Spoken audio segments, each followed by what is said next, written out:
कधीच नाही चुकणार तुमचे फेवरेट टीव्ही शोज झी5 सोबत, तेही एकदम फ्री। हरीश सरांसोबत तुझं लग्न जमलंय म्हणून तू वड पूजलायस ना, म्हणून त्यांच्या उष्ट्या ताटात जेवलीस बरोबर।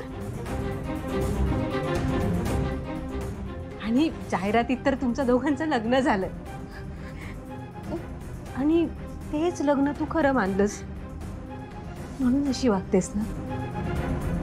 बाळा, किती हळवी आहेस तू, म्हणून या सगळ्याला खरं समजतेस।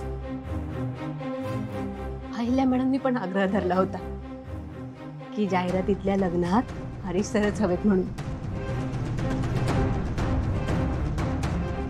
हे मंगळसूत्र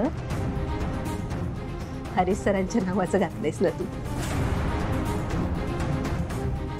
मी समजू शकते बाळा, मी समजू शकते। पण बाळा, आता जास्त वेळ थांबायची गरज नाहीये। तुझं आणि हरीश सरांचं लवकरच लग्न होईल। मग हे मंगळसूत्र तुला लपवायची काही गरज नाही।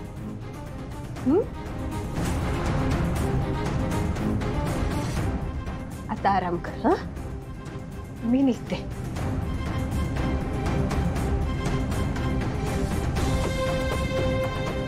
थांबा सावित्री आत्या, मला राग नाही आला बाळा, आराम कर तू। सावित्री आत्या, काय?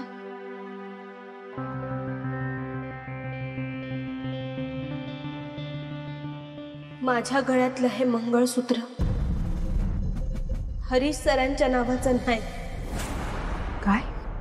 आणि आज वडाची जी मी पूजा केली ती बी हरीश सरांच्या नावाची नाही केली। पारू, काय बोलतेस तू? वय सावित्री आत्या, त्या दिवशी जाहिरातीतलं ते लगीन ते बी हरीश सरांबरोबर नाही झालं।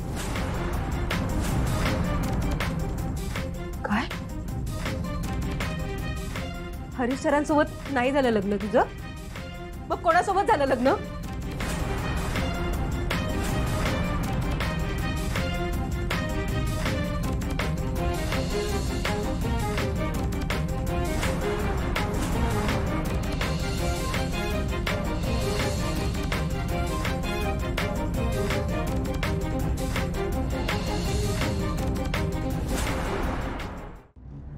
पारू, मळप, अगं काय करून बसलीस तू? हे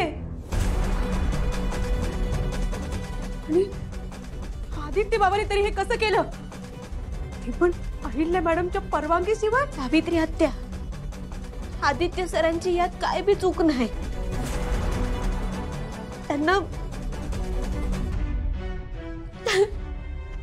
बी हे लगीन फक्त जाहिरातीतलं लगीन वाटतंय।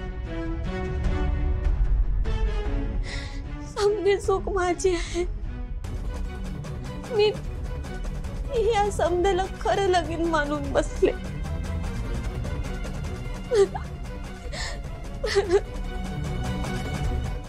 झी5 ॲप डाउनलोड करा आणि पहा सर्व एपिसोड्स एकदम फ्री।